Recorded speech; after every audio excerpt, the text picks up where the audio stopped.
This is Eric Glazer, and welcome to our live recording produced by Shared Purpose Connect. Each week, each episode, we bring leaders together to not only inform our audience, but also unearth bright spots or successes at health plans, hospitals, health systems, and other health-related organizations around the country. Our goal is to identify as many bright spots as possible so that you, the listener, can determine if these ideas shared on our show can be applied at your organization. We believe that this approach of finding a bright spot and cloning it is the most effective strategy to improving healthcare in our lifetime.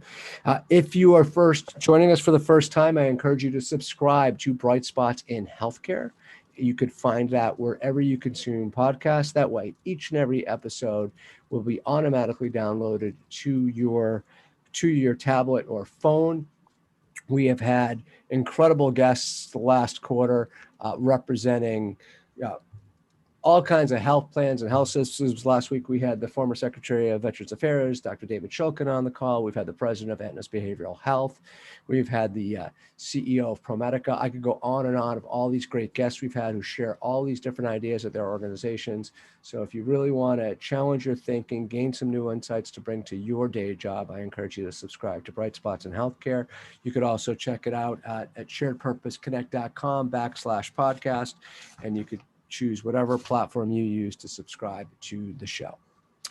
Today's episode is brought to you by our friends at Inflect Health. Who is Inflect Health? Well, they are a new nationwide multi-specialty healthcare innovation and investment hub grown out of Vituity. You may know Vituity as the nationally recognized multi-specialty partnership with a 45-year track record of transforming healthcare delivery. Inflect is based in the San Francisco Bay Area. They're owned and led by physicians and health business leaders. They're agile and robust with global reach and a startup ethos. Their mission is to drive seamless connections between health tech innovators, the capital to bring their ideas to market, and the physicians and patients who rely on these game-changing breakthroughs to deliver high-quality, next-generation care. I'll tell you a little bit more about them later on in the show, but what a great sponsor for today's topic, our first ever innovation debate. So virtual round of applause in the background. This is exciting for me. I've never done this, and we have the privilege of having two entrepreneurs and CEOs in front of you today. Stefan Behrens is a doctorate and the CEO and co-founder of GYANT Health. He is a serial entrepreneur in the digital consumer space. GYANT is an organization, if you haven't heard of them, that leads hospital systems and health plans to saving costs by guiding patients to the right care settings. Prior to GYANT, Stefan ran a multiplayer video game company, co-founding a couple of digital native consumer brands, and also has a decade in strategic consulting, driving larger scale transformation programs. Our second guest is the CEO of Decoded Health, Mark Hanson. Mark is also a serial entrepreneur. He is developing an integrated primary care delivery platform that automates patient communication, maximizing access by dynamically matching patients with the care they need.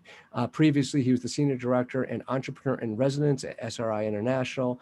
Decoded Health is actually a spin-out of SRI International, and prior to SRI, Mark held several positions at Nuance Communications. So really two great guests with two incredible backgrounds solving similar problems, but in slightly different ways. And we're going to learn a little bit about the differences and the pros and cons that you'll make your own judgment on how this will go. Each question we're going to ask, we're going to allow each participant to answer. We've put some loose time allotments on all these. You could also ask our two debaters, we'll call them. You could ask them questions through the Q&A module. Sherry Keels, our producer, and I will monitor those, and we'll try to incorporate those into today's discussion. Also, in about 40 minutes, you'll receive yet another email from me. I know you're sick of the emails from me. This will be asking for your feedback. It'll also allow you the opportunity, if you want to meet these great gentlemen, you could set up a meeting with them by pressing yes, and I'll make an introduction to them. But it's most importantly for us, provide feedback topics we should cover in the future and how we can do better. Those of you who are regulars know that we rely on this to grow and our programming. We don't take for granted the hour you spend with us each week. We want to make sure each and every week we earn your time. And we do that by way of the feedback form. All right, let's get started, guys. I'm going to start, Stefan, I'll start with you. Let's set the stage. And what is the virtual front door as you define it? Mark, I'll hand it off to you after that. Let's try to keep our answers to 2 minutes each. Go ahead, Stefan. Sure, will do. Eric, thank you for giving us the opportunity to be on the show. I'm very excited to talk about a topic that is dear for me. So what is the virtual front door? For me, the virtual front door is the very first entry point for patients into their care journey.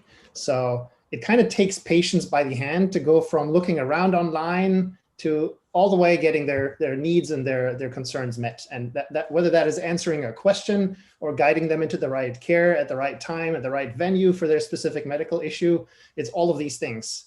Anything from, can I get the COVID vaccine, to my daughter is sick and I don't know where to go, or I'm looking for a neurologist. Anything that you might throw at us, we want to help guide you to the appropriate place and get your question and concern taken care of. In a nutshell, think of it as like Google Maps for healthcare, right? Turn-by-turn instructions to get you where you need to go. Mark, how do you define the virtual front door? Largely in similar terms. I think the important thing to note about the virtual front door are three critical things. It's omni-channel, it's consumer focused, and it's digital first. And what I mean by that is that we oftentimes think of virtual healthcare as being akin to telehealth. But what we're seeing is not too dissimilar than what happened in retail, banking, and finance about 10 years ago, where the product service itself became virtual in its nature, but still there was a fixed infrastructure that these entities had to take advantage of. And so bringing the two together, how do I create a digital first experience? But that digital first experience might begin in the lobby of my clinic, or it might begin in the bedroom of my patient. That's something that you have to think about when delivering the best experience for the patient. So it's really meeting the patient where they are, and at times where they are might be actually at your clinic site. Perfect segue. So I'm going to keep you on the hot seat, Mark. Let's talk about your platform specifically, and how does it positively impact that consumer experience that you just alluded to? I think the first thing that we have to do when creating a patient experience, a good patient experience, is understand the needs of that patient as expressed in their own words, natural language. Not too dissimilar from what we see in consumer and either technical support or retail sales. It's all about understanding the intent of your patient, the way we understand the intent of consumers, and directing them to a line of service or a resource that is going to be able to address their needs. And the thing that is really critical here, and I think what differentiates Decoded Health a lot, is a core component, a core capability within that is having clinical expertise. When a patient comes to you, you have to understand that they might be sometimes talking about billing or just need directions to a site. A lot of times, in fact, the vast majority of intents that patients come to are clinical in their nature. And so when a patient is talking about a chest pain, a yes or no or choose your own adventure, multiple choice experience is not really what they're looking for. They need to be able to explain themselves in their own words. And we need to be able to understand that a patient complaining of chest pain, that's complaining of a sharp burning pain in their chest, that's very different than a patient that's complaining of a chest pain that they characterize as an elephant sitting on their chest. And I'm going to move it over to you, Stefan. How do you guys positively impact the consumer experience? And if you could, and I'll come back to you too, Mark, on this. I didn't really ask you as a follow-up, but also maybe allude to how it supports longitudinal care in general. So I'll let you go, Stefan, and then maybe Mark, I'll let you come in and fill in that blank at the end.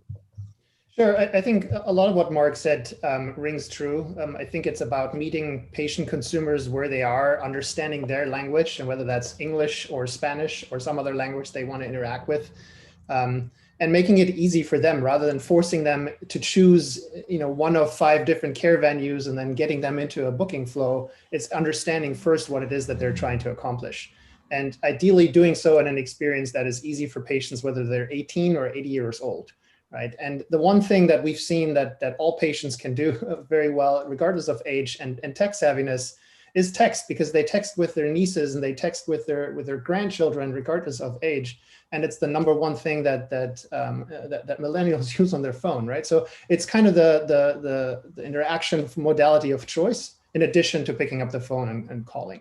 So we want to get into a situation where you don't need to download an app, where it's available 24/7 rather than just during normal business hours when you pick up the phone and talk to a health system contact center. And you can easily do it from the comfort of your home and your phone. And one other aspect in terms of what we're trying to do to make the experience better for consumers is to actually glue together all of these disparate kind of point solutions that health systems have invested in over the last couple of years, and kind of what I would call the digital health phase 1.0, right? Where you stand up a telehealth solution, you stand up a behavioral health solution, you stand up all of these different things, but consumers kind of need to A, know they exist, and B, know which one applies to them. So rather than putting the burden on the consumer, we want to make it easy by understanding what patients are coming in for, and then helping guide them to these solutions that already exist. And in the best case, make it a smooth experience where they don't have to switch apps or get onto a different site or pick up the phone and call someone, but ideally provide a seamless experience that starts where the patient wants to be starting, and then takes them all the way to getting their problem resolved. And that involves clinical as well as non-clinical issues. Okay, so I'm going to ask you both a follow-up question. I want to stay on consumer experience for a bit here. Mark, provide us all with an example of how Decoded Health positively impacts the consumer and supports their longitudinal care journey. Yeah, well, longitudinal care has a lot to deal with context. And so anytime a patient is coming to you and they have a need, it's not, all the information is not there at that particular moment in time. You have to take the entirety of that patient and what you know about that patient and bring it into that maximal point of impact from a patient experience. So I think that it's important that we bring all of that knowledge, whether that knowledge be in our EHR, whether it be from previous communications that we've had with that patient, and make sure that we're bringing that knowledge into that experience at that particular moment in time. I'll give you an example. Why don't you back up for a second, Mark? You broke up there. So you're saying, it says, maybe it's risks or something.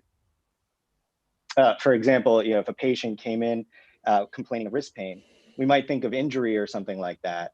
But if we have access to their medical record and we have clinical expertise, we can note that this patient had a hemorrhage during pregnancy, and we might be thinking about an infarcted pituitary gland, and that's very much a primary care, not an urgent care intent. And so just bringing that information in and utilizing it at that particular moment in time is going to make sure that we're doing a better job accurately getting the right resource and care that particular patient is going to need.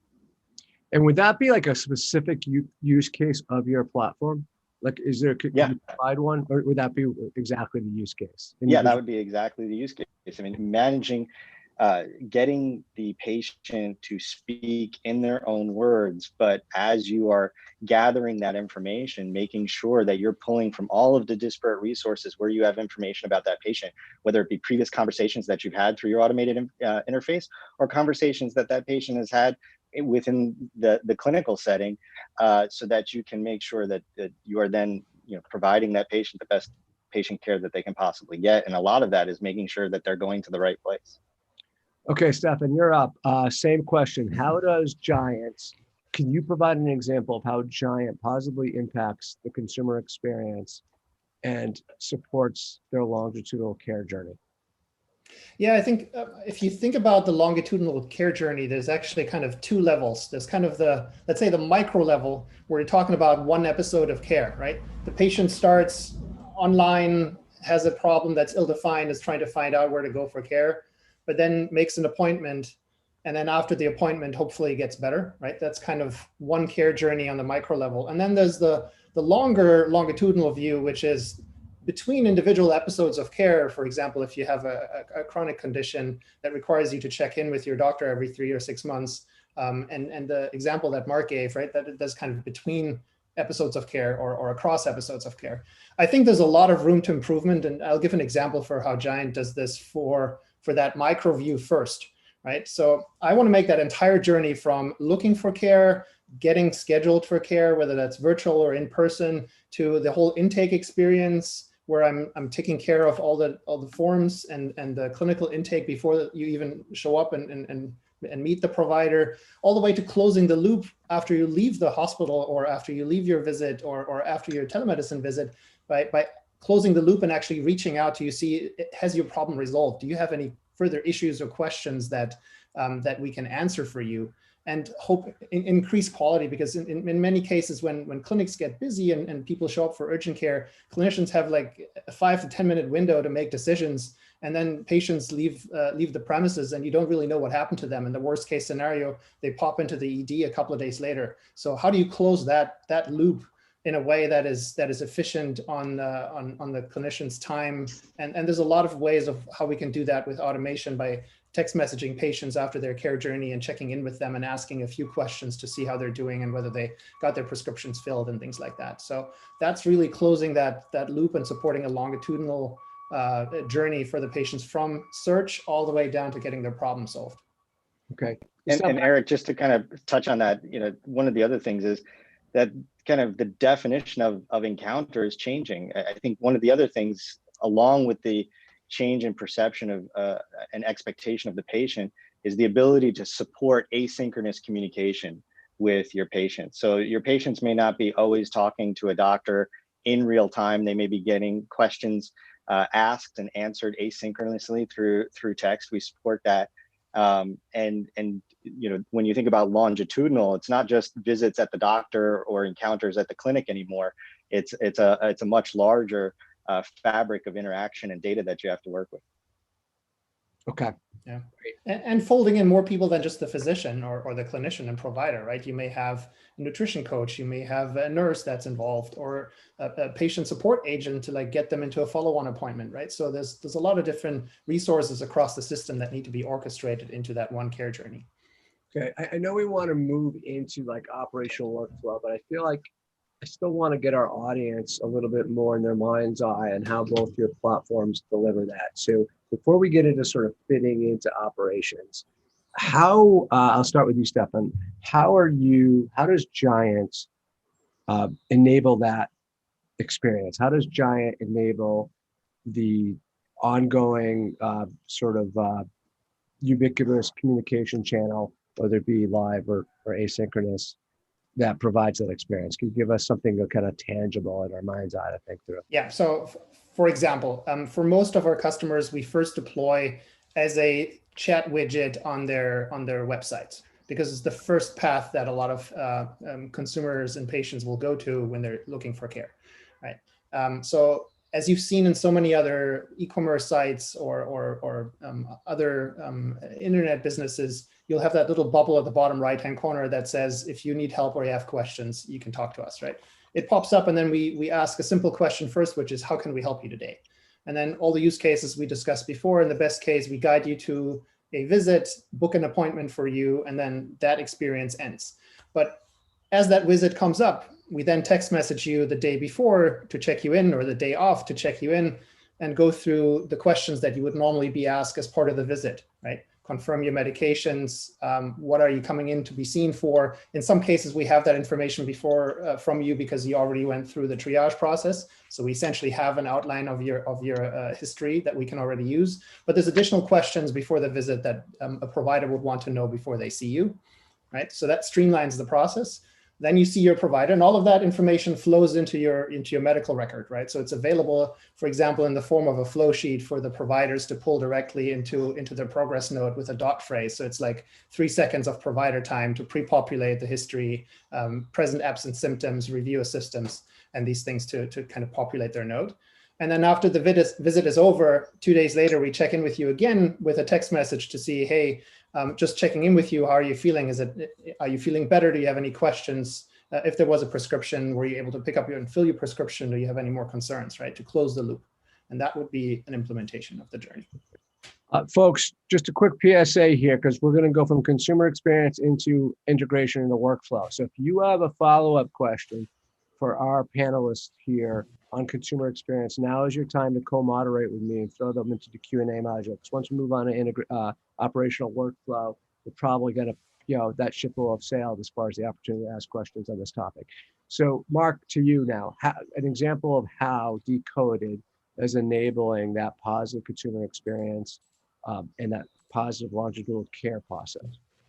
Yeah, I think, it's a lot of services and technologies coming together in an experience for the patient. So what we recognized early on is there really is no single source solution for what all of the things that it requires to create a great experience for the patient. What we did is we built a platform that integrates best of breed services. So whether you use Zoom or Vonage or something else, integrate that into the clinical workflow.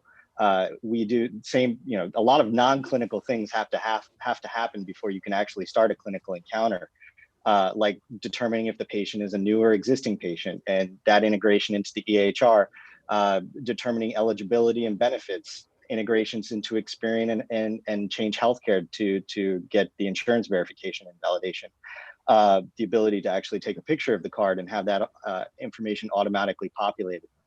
So just realizing that there are many different capabilities that come together to create a delightful experience for your patient, and having a platform, and what Decoded has done is created that platform where we integrate those integrate those services out of the box, so that you can create that workflow, and that workflow is completely customizable to the type of care and service that you provide. So emergency rooms are going to have very different workflows than urgent care, and urgent care very different workflows than primary care.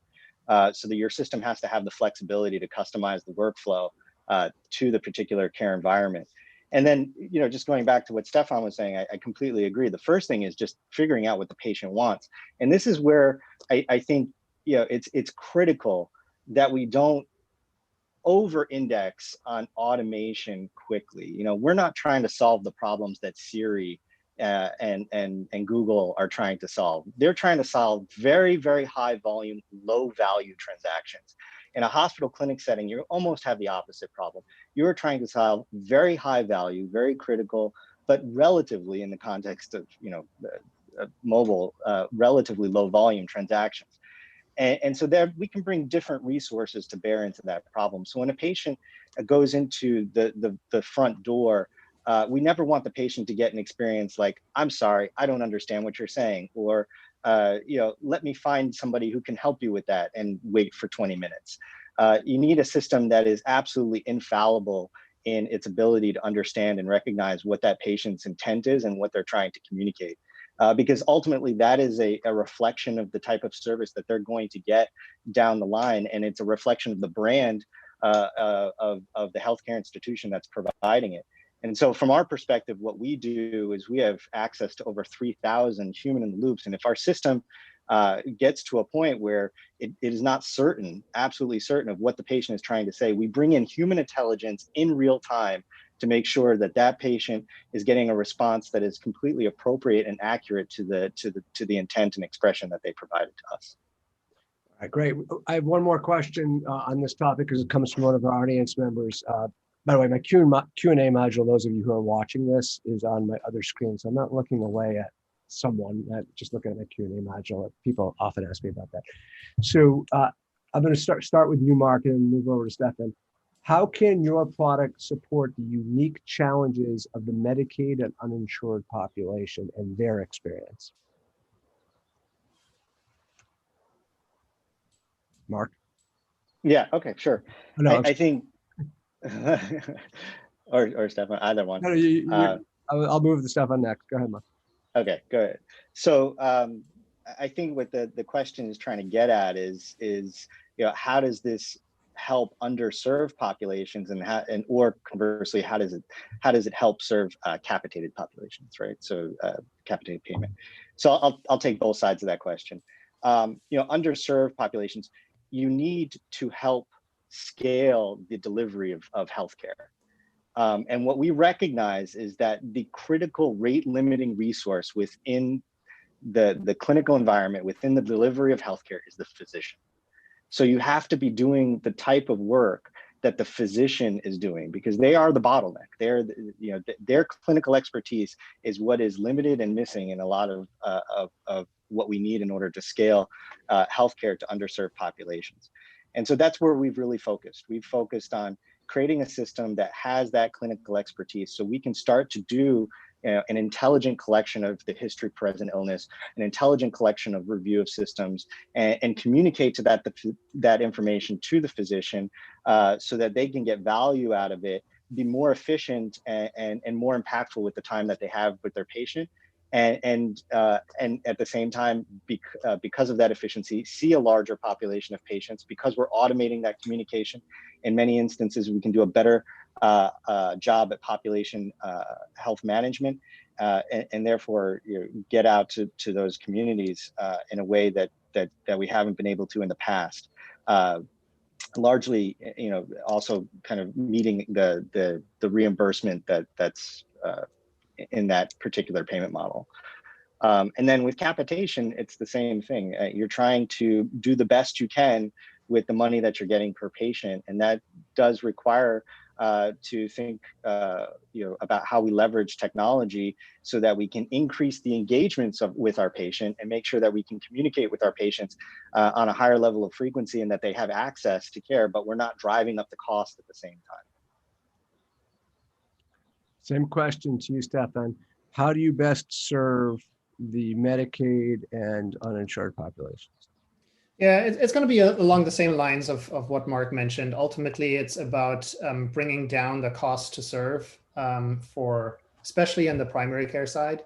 And the way to do that is on the physicians, obviously, to increase panel size by enabling them to move faster through more patients, by enabling automated documentation, reducing some of the burdens. I think the statistic is something like physicians spend 35% or so of their time working in the EMR and documenting rather than seeing patients. So if we can, even make a small dent in that, that's going to free up capacity to see patients.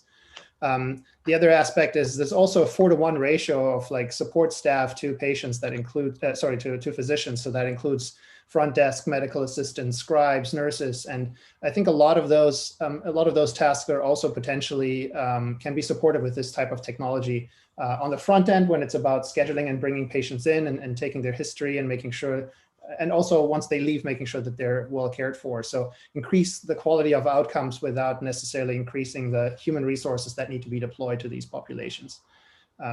In that scenario, also another aspect is to just automate workflows on recall and preventive care, especially as incapacitated populations. You want to make sure that patients come in on a regular basis and in many ways that may be an asynchronous or a telemedicine visit that you can tee up. So just like thinking this as like primary care on autopilot, rather than a very transactional model in which a lot of healthcare still operates today because of the fee-for-service mindset. Great. All right, let's transition. I know we're a little bit behind. That's my fault. I get it. We're going to get into the integration into operational workflow. Start with you, Stefan. How does GYANT ensure that your platform fits into the operational workflow of a hospital, which is obviously where a lot of these new technologies fail? So, yeah. So, first of all, prior to every launch, there's a discovery phase with our clients where we try to carefully map out how our product needs to be configured and where it needs to integrate to derive maximum value for the workflow and the specific policies that our clients have. And we learned over the years that healthcare is still somewhat local, right? While there are published guidelines, every system has their own clinical practice guidelines. Every system has their own quality standards, has their own business lines, priorities, way of doing things. And, as a vendor, we don't want to come in and tell you how to do things. And instead, we want to enable the way you're doing things today and get leverage with technology. So we kind of build our platform in a way so that it has a core that is like 90% shared between our deployments, where you have a single platform that has all these capabilities, and then some clever options and configuration abilities to account for the 10% that are different from client to client, right? So typically as part of every deployment in the first week or two, we go through a configuration exercise to really understand what's the routing logic, what are the endpoints, what are the scopes of services for your different business lines, what cases do you want to see in the ER, the urgent care, and so on. But to make it easy, we have developed kind of industry templates that you can start from. So it's not like starting from scratch, but it goes into a great deal of depth and is pre-configured, and usually as part of a deployment process, that's like a couple of meetings with the clinical stakeholders of our clients to make sure that we get that dialed in to their specific risk profile and preferences and medical clinical guidelines. Mark, same question. How do you ensure that the Decoded platform fits into the operational workflow of the hospital? Yeah, well, I think as Stefan mentioned, it first comes down to defining the operational workflow for that particular hospital. And I think that it's very true that each hospital is unique in that workflow. So just to be flat, you can modify the implementation of the virtual experience, the digital experience, but not in a way that creates an overburdensome amount of professional services or upfront costs to the hospital system. I mean, and so, you know, we don't charge an implementation fee, if you will, because that's not where the hospital is going to get value. And so that forces us to make sure that our software is easily adaptable to the workflows of our customers. And it's kind of where you know, business process management comes into play with artificial intelligence, so that we can quickly, once we define that workflow, make sure our applications support it. And a big part of that is the integrations into the systems that particular site uses. So you need those integrations out of the box. You need integrations into the EHR, integrations into other systems, so like change admin to know who to call for your on-call panel. Hey, Mark, let me interrupt you. So Mark, can you hear me?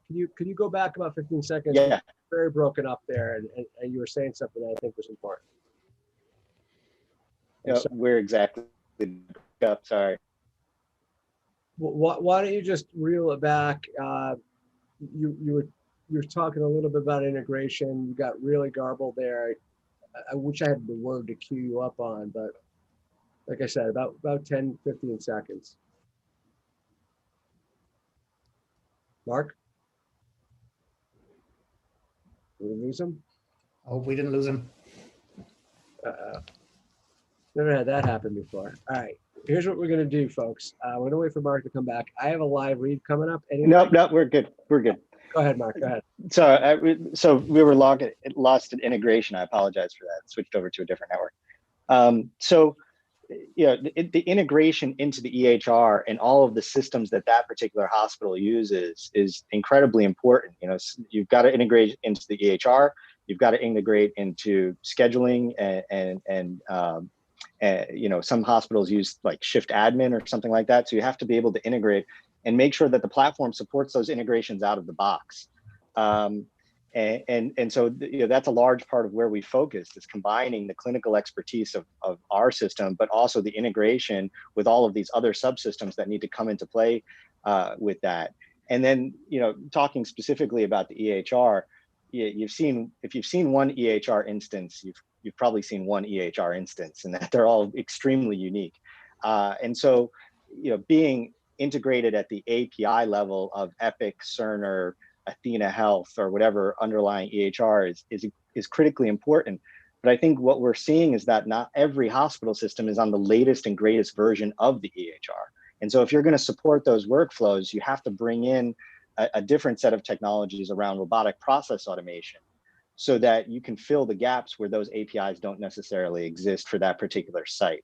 And so, you know, go in deep where you can with APIs as they are available, but where they aren't available, make sure that the platform you're going to use has the capability to bridge those gaps. And RPA is what we use to bridge those gaps, because if it's available in an interface and a human can do it, the RPA can do it as well, and do it faster and at scale.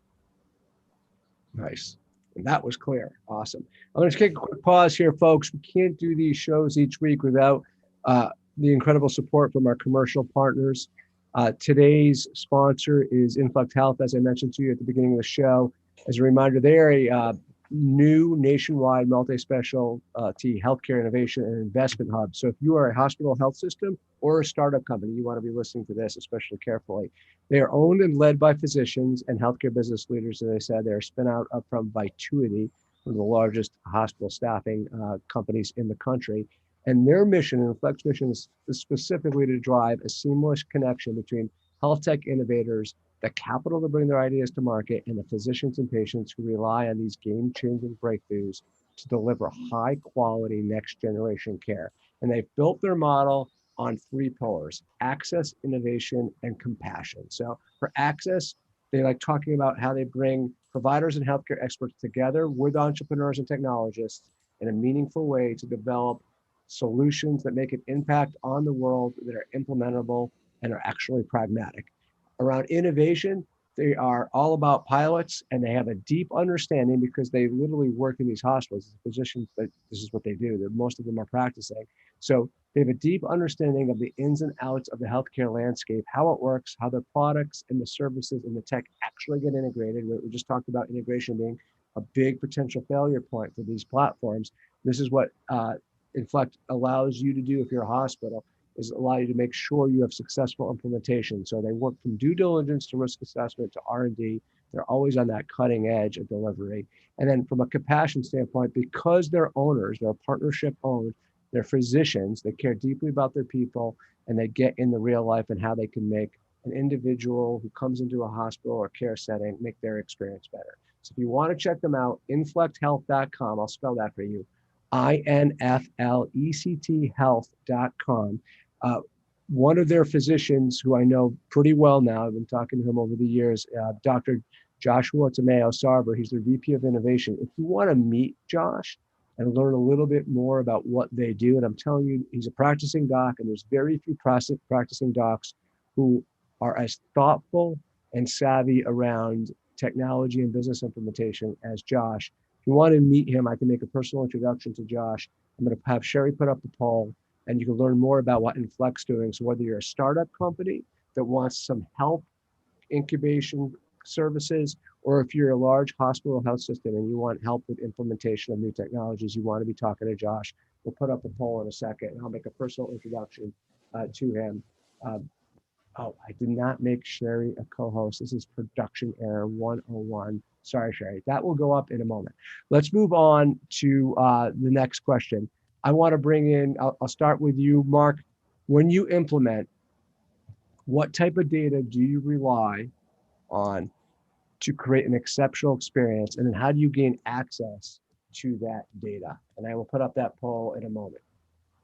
Go ahead. Yeah, and I think it just kind of touches on what we were talking about before. You need integration, deep integration into the systems that, sorry, I just got the systems that that the hospital is using today.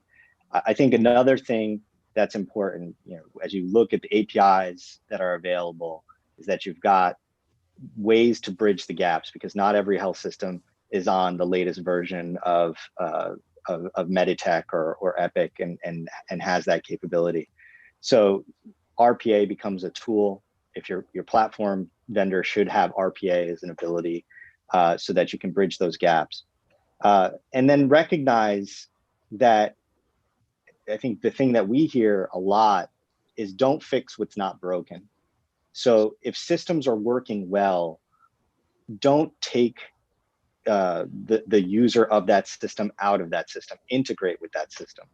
And I think, one of the things that I heard from a physician, which really hit home to me, is that, particularly, this was an ER physician, but I think it holds true for all kind of ambulatory care.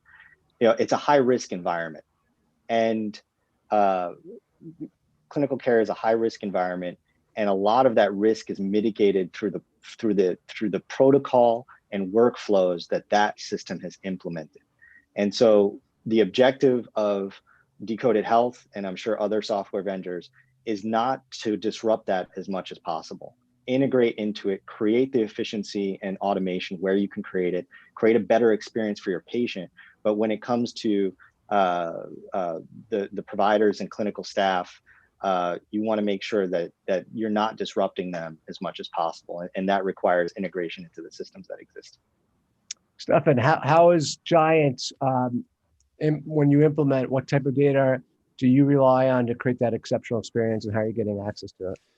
Yeah, maybe in response to what Mark just said, I agree. Ultimately, the goal is to have a deeply integrated experience that keeps the physicians and the other, clinical staff in the workflow, in the EMR, using the existing safety solutions and safety nets that have been built, and guidelines and all of those things that are already present in the EMR. You don't want them working in two different platforms, right? Completely agreed. Where I think I would differ a little bit is, if there's a big integration block that I first need to get out of the way before I can have value from a system, that makes things challenging for a lot of our clients. Like now over 30 clients that we've worked with, for a lot of them, it's not the actual work of integration that's hard. It's like a week of the right team's resources to get the thing integrated.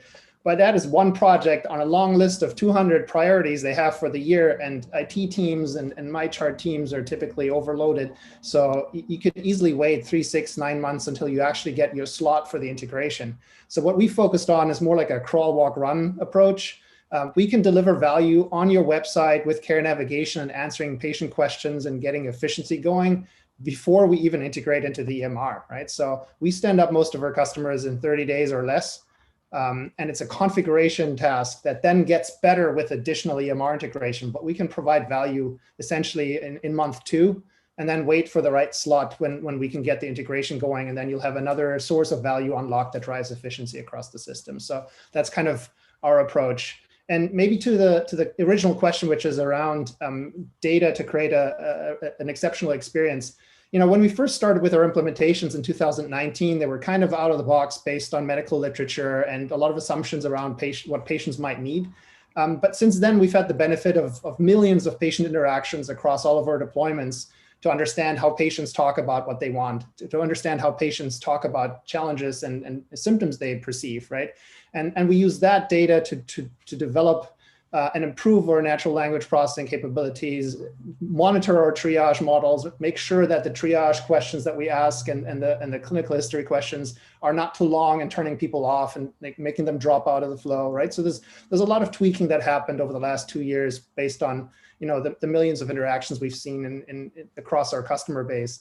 And lastly, we use feedback loops that we build with our customers, where the final outcome of a care episode is fed back to us from the EMR. So we kind of know what happened to the patient after they started the journey on GYANT, right? So that also allows us to sample cases, identify situations that we want to have reviewed by a human doctor or a panel of doctors, and increase the accuracy of the navigation and making sure that patients end up in the right place every single time.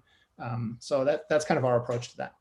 It's a really good segue. So I'm going to integrate a question that I've planned for you guys, and then also a question that we have from one of our audience members. I want to get into how the hospital staff uses your platform and how you're ensuring an exceptional provider experience. I know, Stefan, you just alluded to that. So I'll let you go first, but I'm also going to throw in this. No, I'm not. I'm going to let you answer that first, and then I'm going to go answer. You can bring in the guest question. Go ahead. Okay, so how do we ensure an exceptional provider experience? Yeah. I think the best experience we can have for providers is if they don't ever see our solution at all, right? So in the best case, our solutions operate completely behind the scenes so that hospital staff doesn't have to interact with it at all, right? So think of care navigation, triage, appointment scheduling. Those are all workflows that should happen without anyone in the hospital lifting a finger, right? There are other aspects where we, as we mentioned, as part of the care journey, you want to take a history, produce a record and a draft note in the EMR for the physicians. But in those scenarios, you also just use existing kind of pathways that have already been built and the tools that physicians and provider staff are already using, right? So I mentioned flow sheets before as a way of getting that in. That's what they use in order to collect information that the MAs are measuring when they take your vitals. Right, so it's the same process. So in the best case, we don't want any interaction with our software where possible, so that we can get out of the way and let people do their jobs without changing their workflow. Go ahead, Mark. Yeah, I think that's right, in that you don't want them to interact with your software application, but you do want to make sure that you're providing valuable data to the physician at the right point of time, at the highest moment of impact. And that should be in the environment and application that physician uses within their day-to-day workflow. So it's about getting the right information into the EHR, because that's where the physician takes their note, and populating a preclinical summary for that physician in that EHR. And that does require integration. So if you're going to be providing value to your physicians, and your physicians work in an EHR, in order to realize that value, you need to integrate with that EHR. And so I do think there's, kind of a way that you can move quickly and determine the value without heavy lifting from the healthcare system or hospital. But I don't think, I think you have to recognize that if you're going to be providing value to your clinical staff, and your clinical staff is not using your application per se, that you do need to do those integrations in order to get that. So the system needs to be able to do that integration out of the box and very quickly. Yes. Mark, whatever you did when you took your photo back on and brought the video feedback on, your connection's been seamless. So yeah, sorry about that. I don't know what IT's going on. Here's a couple of great guest questions. So here's one from the attendee on the same topic. With all these advancements, customization and tailoring of the point of care from the start of the journey through each encounter, how do we keep momentum of communication and consultation current between a primary care doc and a specialist caring for the same patient? Neither are always aware of health changes, and there could be a lack of integrated care to better serve the patient. So how do we sustain real-time voice-to-voice and face-to-face dialogue by and between like all the clinicians, BH experts, et cetera, on a patient's clinical team? I'll let you go, Mark, first, and then Stefan, you're up next. Yeah, well, I think you've got a centralized point of communication from a virtual perspective, from a digital perspective. And so, with the addition of clinical expertise, you can surface information that may not have happened in an encounter with that particular provider. You can still surface information to that provider that happened in encounters with other providers. So it comes down to having the clinical expertise as a service, and then making sure that you've also got a centralized way in which you can record that communication, or at least track that communication.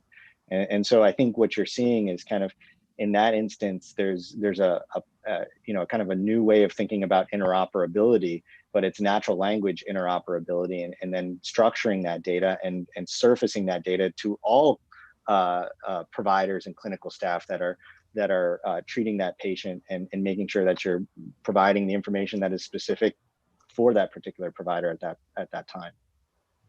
Folks, before just a second, Stefan, we're going to be moving into ROI, impact, and cost in just a moment. Also, you've received an email from me at this point with the feedback survey. While you're on the last 15 minutes of this call, I'll ask you the favor of starting to complete that. Stefan, go ahead. Well, I will agree. Ultimately, I mean, you have a system of record that's the EMR, so information needs to be in there. I think the flip side, and I don't think we'll have time to discuss this, is this, effect of note bloat. So it's just going to be impossible for the providers to always review all the things that are in the EMR for a particular patient. So I know these are challenges, and there's just certain things that right now we're not focused on. So this, like, especially provider to provider communication inside the network, primary care to specialist transition. We're focusing entirely on how can we make the patient journey and patient workflows more efficient, and how does that drive efficiency for the providers, but less so on the provider to provider part of this. There's probably other companies doing that. Great. I want to I've got a couple of good attendee questions here, but I'm going to start with one of mine around ROI and impact. So start with you, Stefan. How will your solution enable hospitals and health systems to improve their businesses as we enter into this new post-pandemic era? Like, how does your platform result in an economic impact for the provider? Yeah, so I think, a trend that was true before but has intensified over the last year is that more and more care journeys and engagements with patients are starting online, right? And they're not just starting online, they're also being completely completed online because of virtual care delivery. And I think that's an aspect that patients have just grown accustomed to, and they have gained kind of trust in the system. And also, I think providers have gained trust in the system in delivering and providing virtual care. So while brick and mortar has its place and in-person visit volumes will eventually come back to some extent, I expect that these virtual care journeys will be the new standard. And in that scenario, one of the challenges that our clients are facing right now is that in a scenario where volumes are still depressed versus what they normally are, and you're operating a fixed cost infrastructure with low margins, how do you bring back volume? So we help by just being, essentially increasing the funnel at the top end of the patient journey as wide as possible to help you capture patients that are looking around for solutions or maybe elective procedures, and making sure that you capture them into a conversation that may ultimately lead to a visit or a procedure that's taking place. Right. And then the other aspect is reducing the cost to serve, as I mentioned before. Anytime you don't have to serve a phone call, anytime a patient doesn't have to spend 2 hours on hold and then ultimately drops, you're missing an opportunity to deliver value to a patient and deliver value for your system. The reality, unfortunately, today is that a lot of our clients are still 80–90% in a fee-for-service world, and you need to bring the patient volumes back in order to pay the bills. So there's a second conversation around value-based care, but I think I'm going to stop here and we can address it separately. Yeah, I'm going to actually have a follow-up from one of our guests on that in just a moment. Go ahead, Mark. How is your solution enabling these hospitals and health systems to do better financially? Yeah, I think your digital solution, your virtual solution, has to make sure it supports an omni-channel experience, because at some point, for a large percentage of your population, your patient population, you're going to want to see them in the clinic, or they're going to want to go to the hospital. And your virtual front door should support the patient that is there as well. So for example, in the deployments that we've done, we have patients that start virtually, and then the physician says, I want to see you in clinic or in the emergency room. The patient walks into the emergency room, scans the QR code. We know they're there. They go right back. It's a white glove concierge service, and they can talk to the exact physician that they saw just moments ago virtually from their home. So you really got to think about, if you're capturing a facility fee, you're only going to capture that facility fee if they're in the facility. So how do we increase the top of funnel so that we're deeper penetrating our catchment area or expanding our catchment area through our virtual service, casting that wider net, and ultimately seeing higher volume because of the expanded delivery of care virtually? We're seeing higher volume in the physical hospital as well. And so it comes down to top of funnel. I think that's the first part, but making sure that you have that omni-channel experience that can direct those patients that need on-site care to the site, and start to recover revenues that way. Secondly, I would say that in a digital world, you have to think about your virtual experience supporting the new world of digital advertising, right? And SEO. So what we do is we integrate with services that when we do that post-encounter follow-up, we're getting the review of service from the patient. And then from there, that is improving SEO and star ratings for that particular site. Which then, if that patient or a new patient is on Google and they're trying to determine where to get care, that particular site, because of its reviews and because of its activity, through the comprehensive offering of the virtual front door, your SEO ranking is higher. Great. Probably time for a couple more questions, folks. I want to get, this will be an interesting one. I want to go, I guess, Mark, we'll start with you. I think I haven't lost track of the order yet.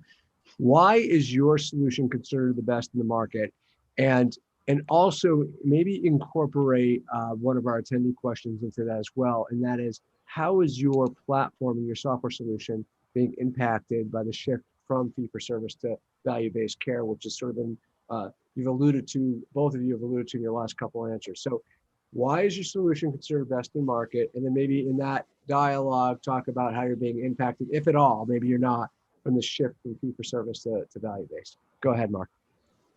Yeah, I think it all starts in delivering the best experience for the patient and delivering efficiency and productivity for the physician and clinical staff. From a patient experience perspective, it's twofold. It's having the best natural language understanding. And let's face it, we've all been on the phone with our bank, and they've asked the question in a few words, how can I help you? And we've said it and it's failed, and we say it 3 or 4 times, we completely lose confidence. That's not the experience you want to you want to drive in a healthcare setting where people, the anxiety and cost of failure is much higher. And so making sure that you've got a robust system that brings together the best of artificial intelligence and the best of human intelligence in real time, so that you can efficiently capture and address the intent of that particular patient and communicate that with them in natural language.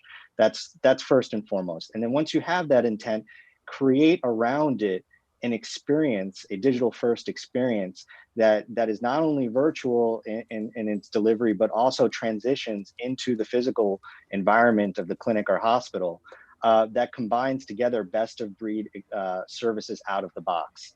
And has the potential in a light way or in a deep way to integrate into the systems that you use today, so that we can get that context for the patient during the patient interaction, but also at the same time gather the information, the entirety of the information, so that we can deliver value to the physician and clinical staff downstream. Stefan.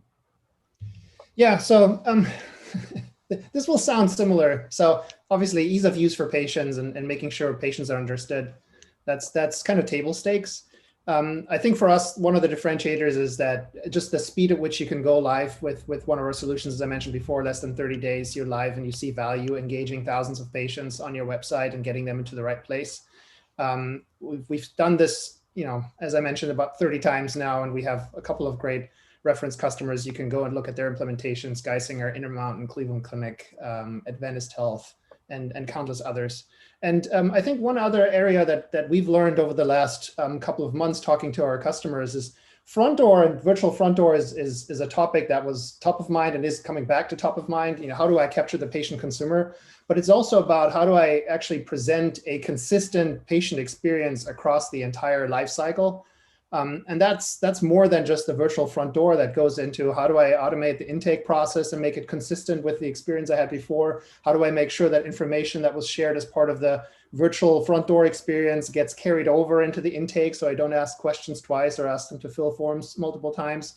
How do I support the providers in the experience, and how do I enable virtual and asynchronous care and interactions, and then follow up with that experience to manage satisfaction, to improve quality, to reduce readmissions, and a myriad of other outbound kind of use cases where you want to automate outreach to the consumer and patient. And so it's really like having a complete app stack, not just this one thing, but like a multitude of solutions that you can support the entire patient journey for our customers. And other than that, don't take it from me. There's a class spotlight that just came out about GYANT in December, where I think they interviewed 13 of our customers, and 100% of them said they were satisfied or highly satisfied and would recommend to their peers and buy again. So, I would recommend you just go out there and look at a couple of those implementations and see for yourself. So I know, guys, listening in on this call, that I told you, if you take the feedback form, you can get introduced to either or both of these fine entrepreneurs and leaders. But Mark, where can folks find you online if they were looking to find Mark Hanson? Yeah, mark.hanson at decodedhealth.com, MARK.Hanson at decodedhealth.com. Okay. Anywhere, and so are you on LinkedIn or not really? I reach out to me directly. I'll respond directly. We've all gotten inundated with stuff on LinkedIn and Twitter. I wouldn't want your audience to get conflated with the noise. And Stefan, where can folks find you? Yeah, reach out via email. It's Stefan, Stefan @gyant.com, or LinkedIn. Any channel is fine, or just talk to Eric and let them make the connection. It will be my pleasure. I want to thank both of you for all the preparation work. I know this was probably potentially uncomfortable for you. You're both brave enough to do it. You made it very easy for me, so thank you for that. I hope we provided all of you listening great value. I said it earlier, we don't take for granted the hour you spend with us each and every episode, and we hope we continue to earn back your attention. If you, again, haven't subscribed to Bright Spots in Healthcare, it's the first time you're attending, you can subscribe to the podcast, get it downloaded to your tablet, whatever. Usually these drop onto your podcast feed within 24 hours of the live recording. Anywhere you consume podcasts, or you can check out the show and some of the past guests at sharedpurposeconnect.com and check out all the information about our show, our team, and everything else. This will mark the end of the hour. Thanks so much, everyone, for attending. Stefan and Mark, great job. Thank you for participating. If you could hang on for a moment, I'm going to stop recording. We'll see you guys soon. Thank you. Thank you, Eric. It's been a pleasure. Thank you, Eric. And thank you, Stefan.